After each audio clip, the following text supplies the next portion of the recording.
দর্শক, আমরা আজকে আসছি ইতিহাস ঐতিহ্যে ভরপুর ঐতিহাসিক বাঘা, রাজশাহীর বাঘা।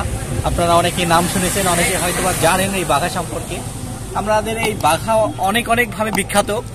যেমন বাঘাতে সর্বপ্রথমে যদি তাকাই, বাঘা ইতিহাস ঐতিহ্যের সম্পর্কের মধ্যে একটা মসজিদ আছে, যেটা 50 টাকার নোটে আমরা দেখতে পাই।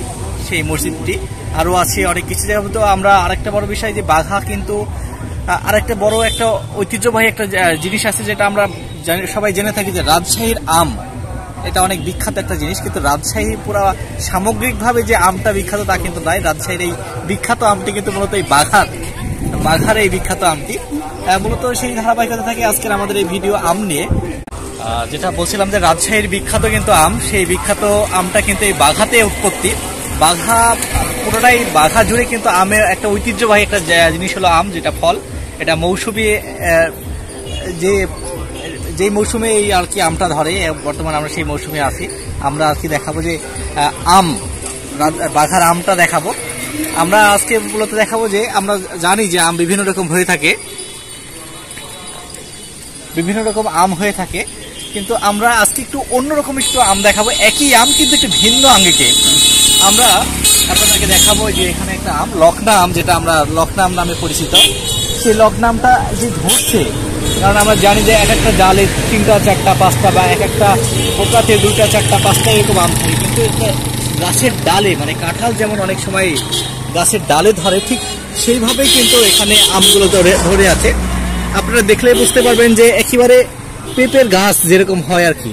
আপনারা অনেকেই জানেন যে পেঁপে ঠিক এইভাবেই ধরে, ঠিক অনুরূপ ভাবে কিন্তু এই আমগুলো ধরে আছে। আপনারা একবারে পেঁপে ভেবে ভুল করবেন না, এটা কিন্তু সেই বাঘার আম, ঐতিহ্যবাহী লকনা আম।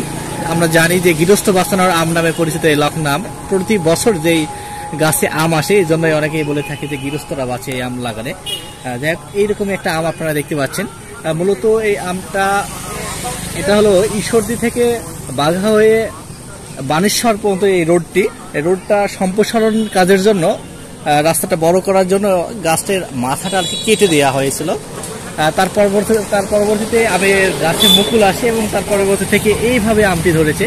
আসলে প্রতিদিন এখানে কিন্তু অসংখ্য মানুষ এটা দেখার জন্য দাঁড়িয়ে থাকছে, যেহেতু চলন্ত একটা রাস্তা। এই রাস্তার ধারে যেই দেখতে পাচ্ছেন এই জায়গাটি, এই আমগুলো, তিনি কিন্তু অবাক হচ্ছেন। আসলে অনেকের জীবন দশায় কিন্তু এভাবে আম ধরা কখনোই দেখে নাই। মূলত সেই কারণ থেকে অনেকেই এটা দেখতে আসছে, অনেকে ছবি তুলছে, অনেকে ভিডিও করছে এবং তাদের ইচ্ছা মতন কথাগুলো, মনের বাসনাগুলো এটা অনেকের কাছে এটা শেয়ার করছে, বলছে। আসলে মজার একটা বিষয় যে এরকম মানে পেঁপের মতন যে আম ধরে আছে, এটা আসলে মানে অকাল্পনিক। এটা খুবই আশ্চর্যজনক একটা বিষয়।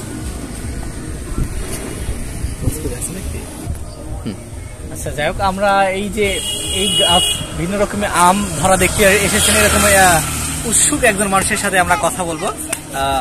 আসসালামু আলাইকুম। ওয়ালাইকুম আসসালাম। এই যে আপনি আম দেখার জন্য কি এসেছেন? হ্যাঁ, আম দেখার জন্য। আপনার বাসা কোথায়? বাউসা। আপনার বাড়ি কোথায়? বাড়ি বাউসা। বাড়ি বাউসা।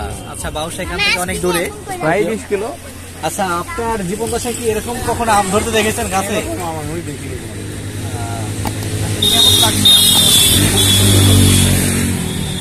মানে আসলে যে গার্ডেনিং পদ্ধতি যেটা বলা হয়, যে উপরে গাছটা কেটে এইভাবে আম চাষ করা হয়। অনেক ক্ষেত্রে যে বড়ই গাছ, আমরা যেটা বড়ই কিন্তু এই পদ্ধতিটা ব্যবহার করে অনেক অধিক ফলন পাওয়া যায়। সেই ফলনটা কিন্তু এখানে প্রাকৃতিকভাবে হয়ে গিয়েছে।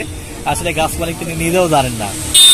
মূলত দেখা যাচ্ছে যে এটা পিপি এইভাবে ধরে গাছের সাথে, কিন্তু এখন দেখা যাচ্ছে যে না, এগুলো আম যে এইভাবে ধরে আমি কোনোদিনও দেখিনি। খুবই ভালো লাগছে। হ্যাঁ, খুবই সুন্দর লাগছে।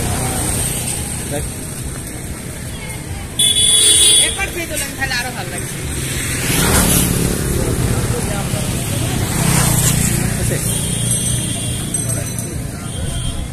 আরো বিভিন্ন